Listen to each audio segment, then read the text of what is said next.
नमस्कार विद्यार्थियों, एक बार पुनः आप सभी का हार्दिक स्वागत।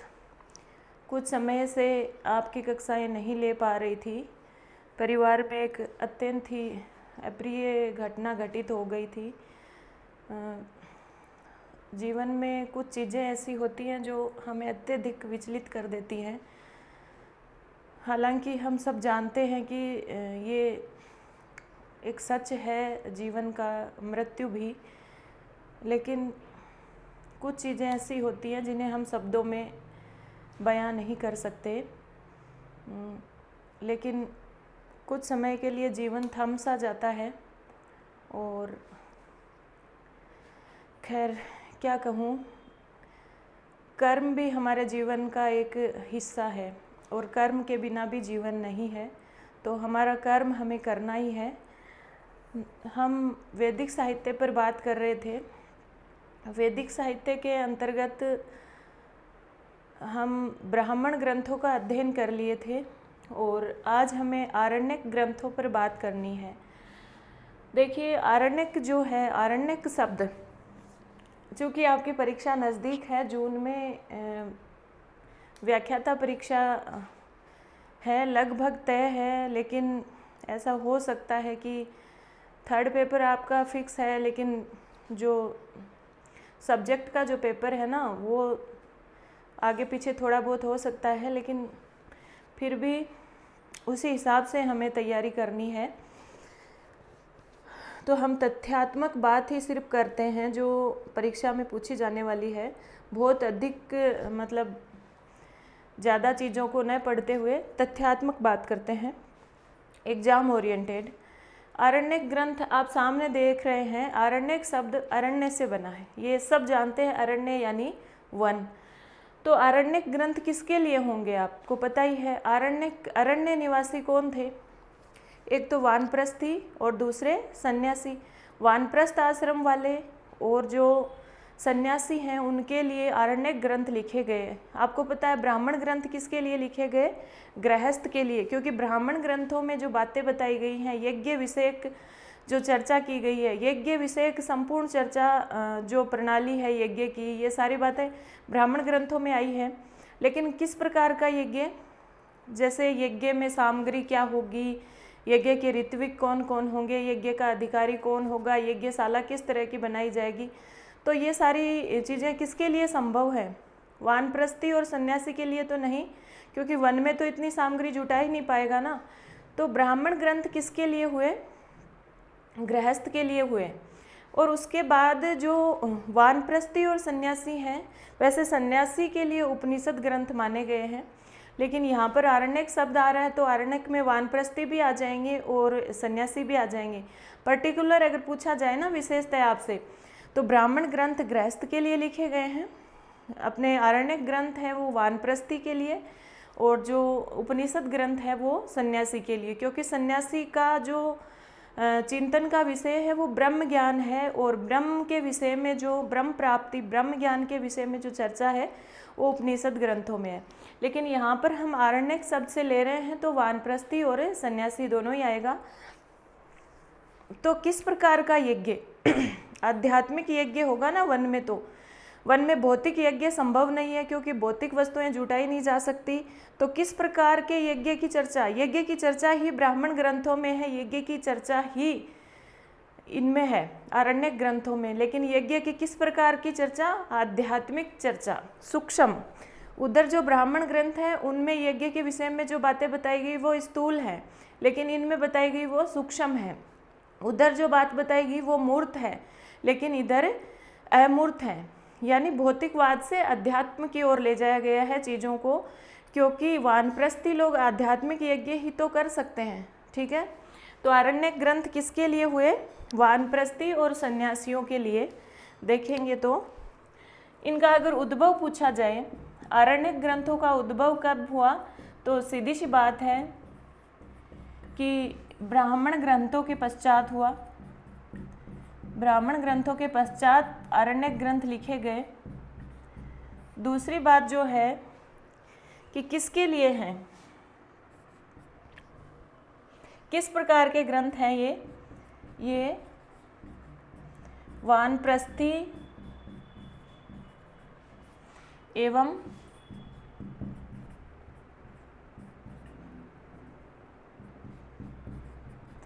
सन्यासी लोगों के लिए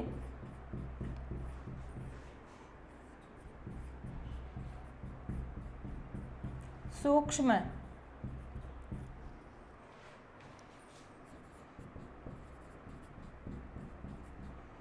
अध्यात्म परक यज्ञ है। किस प्रकार के ग्रंथ हैं? आरण्यक ग्रंथ वानप्रस्थी और सन्यासी लोगों के लिए लिखे गए हैं और सूक्ष्म अध्यात्म परक ग्रंथ है। ध्यान रखना, स्थूल बातों की चर्चा नहीं है इसमें। सूक्ष्म यानी स्थूल और भौतिक तो वहाँ कुछ है ही नहीं, मूर्त तो कुछ है ही नहीं, सब कुछ स्थूल है, आध्यात्मिक है। तो ये अध्यात्म परक ग्रंथ है, सूक्ष्म अध्यात्म परक चर्चा इसमें की गई है।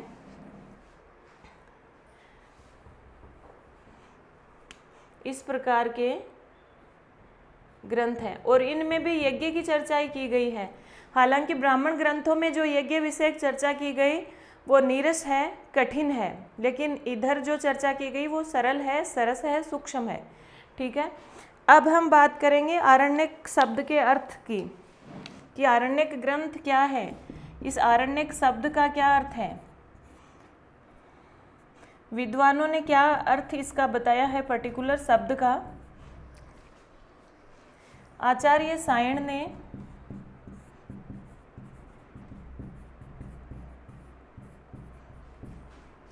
जो तैत्तिरीय आरण्यक का भाष्य लिखा है, आपको पता है सायण ने सब पर भाष्य लिखा है, तो तैत्तिरीय आरण्यक के भाष्य में जो सायण ने परिभाषा लिखी है वो क्या लिखी है?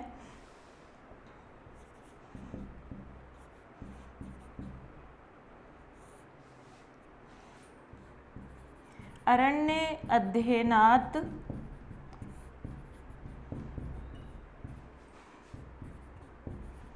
आरण्यकम् इति रीयते।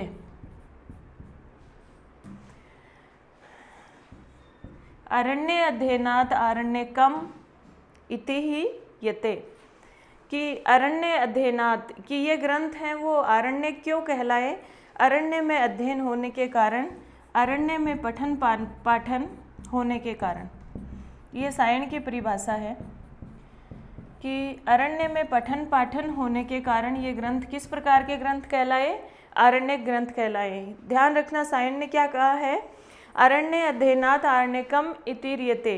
ये लाइन पूछी जाएगी आपसे, ये पंक्ति पूछी जाएगी कि ये परिभाषा किसकी है, तो आचार्य सायण की। कहाँ लिखी है? तैत्तिरीय आरण्यक के भाष्य में। एक और सामान्य परिभाषा है, अरण्य भवम आरण्यकम, यानी आरण्य किस प्रकार के ग्रंथ हैं?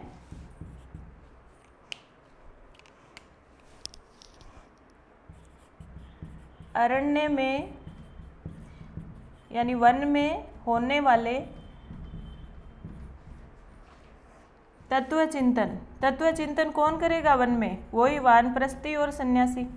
अरण्य में होने वाले तत्व चिंतन, समीक्षा, ब्रह्म विषयक चर्चा,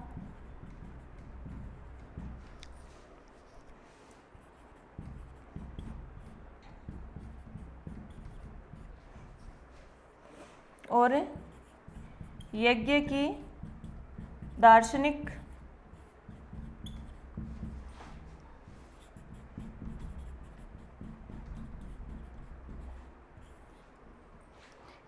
दार्शनिक और आध्यात्मिक व्याख्या के संकलनात्मक ग्रंथ।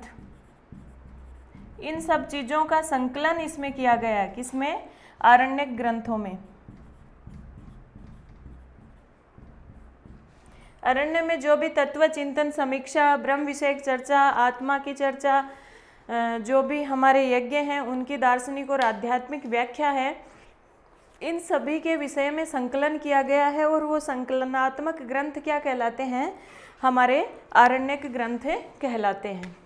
एक बात और आप ध्यान में रखेंगे कि रहस्य किसको कहते हैं? आरण्यक के लिए कहीं कहीं रहस्य शब्द का प्रयोग हुआ है। आरण्यक को रहस्य भी कहा गया है। एक तो जो गोपथ ब्राह्मण है ना, गोपथ ब्राह्मण में ब्राह्मण ग्रंथों के लिए सरहस्या शब्द का प्रयोग किया गया है। ब्राह्मण ग्रंथों में जो ब्राह्मण ग्रंथों को गोपथ ब्राह्मण में क्या कहा गया है? सरहस्या। तो सरहस्या का मतलब यहाँ क्या हुआ कि रहस्य ग्रंथों सहित ब्राह्मण ग्रंथ है। तो रहस्य ग्रंथ कौन से हुए? आरण्यक ग्रंथों को ही रहस्य ग्रंथ कहा गया है। दूसरी बात, एक निरुक्त की टीका है जो किसने लिखी है? दुर्गाचार्य ने। और इन्होंने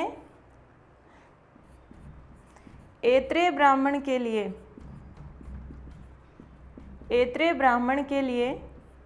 क्या कहा गया है? रहस्य ब्राह्मणे कहा है।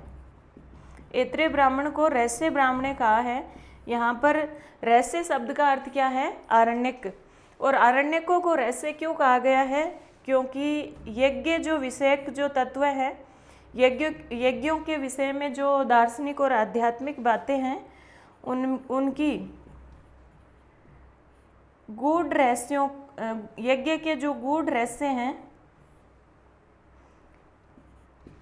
उनके विषय में चर्चा की गई है आरण्यकों में। इसलिए आरण्यकों को क्या कहा गया है?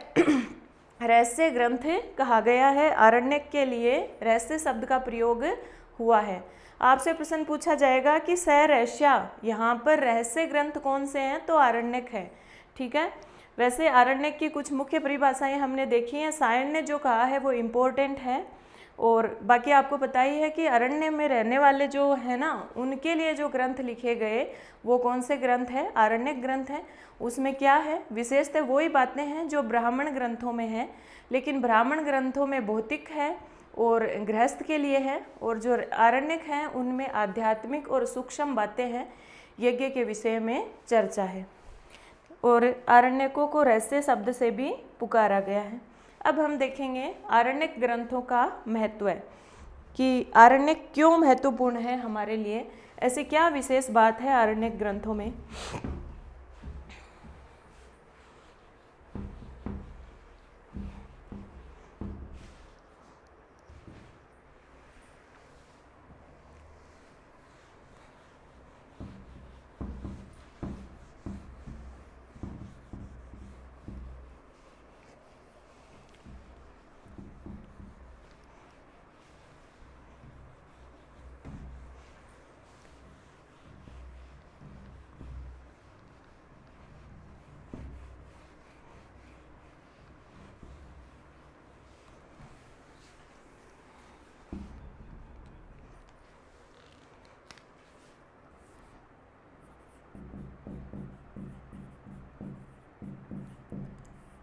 आरण्यकों की महत्ता या महत्व। आरण्यकों की महत्ता क्या है हमारे लिए, क्या महत्व है आरण्यकों का? देखिए, पहली बात तो आपसे प्रश्न पूछा जाएगा ब्राह्मण ग्रंथों और उपनिषदों को जोड़ने वाली कड़ी क्या है। पहली बात तो ब्राह्मण ग्रंथ प्लस उपनिषद।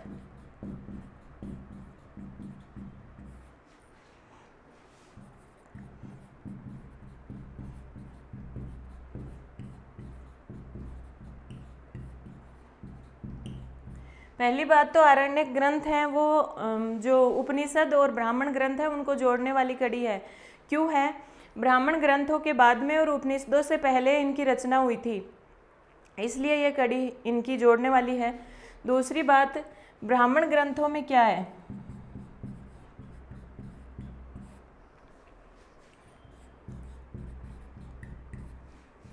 ब्राह्मण ग्रंथों में यज्ञों के दार्शनिक महत्व का अंकुरण हुआ है। यज्ञों की जो दार्शनिक चर्चा है, यज्ञों की जो बातें हैं, उनका अंकुरण हुआ है, शुरुआत हुई है, और आरण्यक ग्रंथों में उनको थोड़ा आगे बढ़ाया गया है। यानी इसी चीज का पल्लवित रूप है। यानी यज्ञों की दार्शनिक और आध्यात्मिक व्याख्या का पल्लवित रूप किसमें पाया गया है? आरण्यक ग्रंथों में। और उपनिषद में इसी यज्ञ के दार्शनिक और आध्यात्मिक पक्ष का सुविस्तृत रूप है, यानी अच्छी तरह से उसको विस्तार दिया गया है।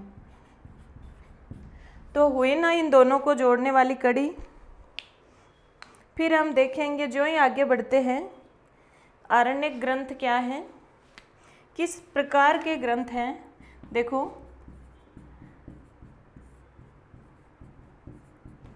सकाम से निष्काम की ओर ले जाने वाले ग्रंथ हैं। दूसरी बात, भौतिकवाद से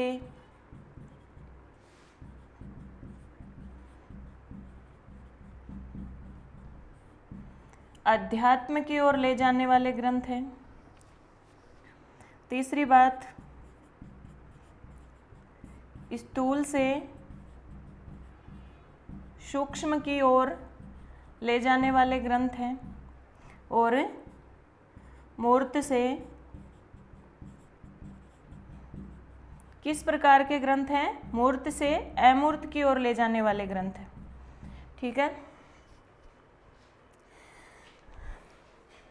इस तरह के क्यों है ये? सकाम से निष्काम की ओर, यानी जो गृहस्थ के लिए यज्ञ चर्चा की गई है वो काम युक्त है। यानी जो गृहस्थ कोई भी कार्य करेगा तो इच्छा की भावना से करेगा, तो उसका जो यज्ञ है वो काम पूर्ण सकाम हुआ, इच्छा से युक्त हुआ। लेकिन वानप्रस्थी और सन्यासी की भावना तो निष्काम भावना होगी ना। तो ये जो ग्रंथ हैं, ब्राह्मण ग्रंथ हैं, वो काम युक्त हैं, इच्छाओं से युक्त हैं। और जो आरण्यक ग्रंथ हैं वो निष्काम प्रवृत्ति की ओर ले जाने वाले ग्रंथ हैं। दूसरी बात, ब्राह्मण ग्रंथों में जो बात है वो भौतिक संसार से संबंधित है, यानी भौतिकता से युक्त है। सारे के सारी भौतिक वस्तुएं उसमें यज्ञ में उपयोग में ली जाएंगी। लेकिन जो आरण्यक है उनमें सारी की सारी आध्यात्मिक चर्चाएं हैं, क्योंकि कुछ भी भौतिक है ही नहीं वन में, भौतिकता से दूर चले जाते हैं वानप्रस्थी। फिर स्थूल से सूक्ष्म की ओर, स्थूल तो इधर छूट गया ना ब्राह्मण ग्रंथों में, वो सूक्ष्म की ओर ले जा रहा है, यानी सूक्ष्म ब्रह्म की प्राप्ति। और फिर मूर्त वस्तुएं, ब्राह्मण ग्रंथों में सारी की सारी मूर्त वस्तुएं हैं, यज्ञशाला है, यज्ञ की सामग्री है, हवन सामग्री है। लेकिन वन में कुछ भी नहीं पाया जाएगा, सिर्फ अमूर्तता की भावना है, यानी सब कुछ अमूर्त है, सब कुछ मानसिक रूप से होगा, आध्यात्मिक रूप से होगा। तो आरण्यक ग्रंथ किस प्रकार से हैं? सकाम से निष्काम की ओर, भौतिकवाद से अध्यात्म की ओर, स्थूल से सूक्ष्म की ओर, मूर्त से अमूर्त की ओर ले जाने वाले ग्रंथ है। तीसरी और सबसे महत्वपूर्ण बात,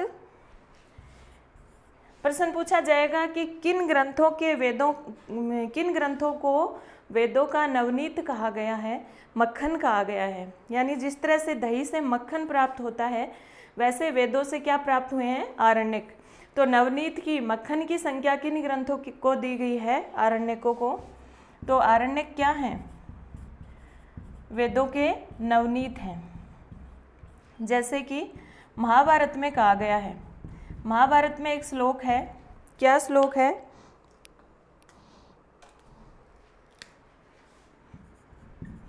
श्लोक ये है, नवनीतम यथा दध्नो। दही से जिस प्रकार से नवनीत प्राप्त होता है, मलयात चंदनम यथा, मलय पर्वत से जिस तरह से चंदन प्राप्त होता है, और आरण्यकम यथा वेदेभ्य,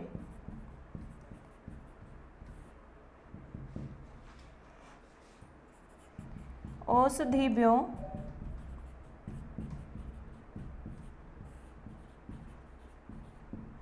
अमृतम यथा। जिस तरह से अपने दही से नवनीत प्राप्त होता है, जिस तरह से मलय पर्वत से चंदन प्राप्त होता है, औषधियों से अमृत प्राप्त होता है, उसी प्रकार से वेदों से क्या प्राप्त हुए हैं? आरण्यक प्राप्त हुए हैं। तो आरण्यकों के महत्व की बात करते हैं तो एक तो पहली बात ब्राह्मण ग्रंथ और उपनिषदों को जोड़ेंगे। दूसरी बात, ये सकाम से निष्काम की ओर ले जा रहे हैं आपको, भौतिकवाद से अध्यात्म की ओर ले जा रहे हैं, स्थूल से सूक्ष्म की ओर ले जा रहे हैं और मूर्त से अमूर्त की ओर ले जा रहे हैं। और तीसरी बात, ये वेदों के नवनीत हैं, मक्खन के समान हमें प्राप्त हुए हैं। आगे बढ़ते हैं। हम भी सिर्फ सूक्ष्म ज्ञान ही प्राप्त कर रहे हैं, बहुत अधिक डिटेल में नहीं जा रहे, लेकिन जो चीज़ें सिर्फ एग्जाम में पूछी जाती हैं उन्हीं पे हम दृष्टिपात करते हुए आगे बढ़ते हैं। आरण्यक जो हैं उनका वर्ण विषय क्या है? मुख्य रूप से पूछा जाता है कि आरण्यकों में है क्या, किस बात पर दृष्टिपात किया गया है, किस बात पर विशेष जोर दिया गया है आरण्यकों में। तो आरण्यकों का प्रतिपाद्य विषय, आरण्यकों का जो प्रतिपाद्य विषय है, जो वर्ण विषय है, उसमें सबसे पहली बात आती है और सबसे ज़्यादा पूछी जाती है, वो है प्राण विद्या। कितनी बार प्रश्न मैंने खुद देखा है बहुत सारी परीक्षाओं में कि प्राण विद्या किन ग्रंथों में है, प्राण विद्या पर के महत्व पर या प्राण विद्या की चर्चा किन ग्रंथों में है, उपनिषदों में है कि वेदों में है कि संहिताओं में है या ब्राह्मण ग्रंथों में है। तो उत्तर आपका क्या होना चाहिए? प्राण विद्या की चर्चा, प्राण विद्या पर फोकस आरण्यकों में डाला गया है। दूसरी बात, वही यज्ञों का दार्शनिक व दार्शनिक से भी ज़्यादा आध्यात्मिक विवेचन, भौतिक कुछ भी नहीं है, आध्यात्मिक विवेचन किस में दिया गया है? आरण्यकों में। तीसरी बात जो है,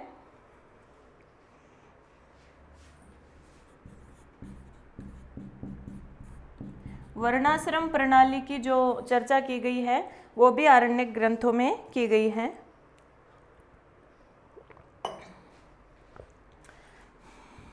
वर्णाश्रम धर्म के बारे में चर्चा आरण्यक ग्रंथों में की गई है, ये भी इसका वर्ण विषय है।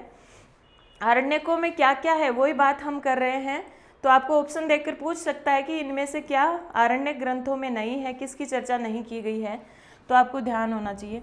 दूसरी बात, आरण्यक जो है वो उपनिषद ग्रंथों का प्रारंभिक रूप है, यानी उपनिषदों में क्या है? उपनिषदों में जो भी ज्ञान, कर्म, उपासना, आत्मा, परमात्मा, ब्रह्म,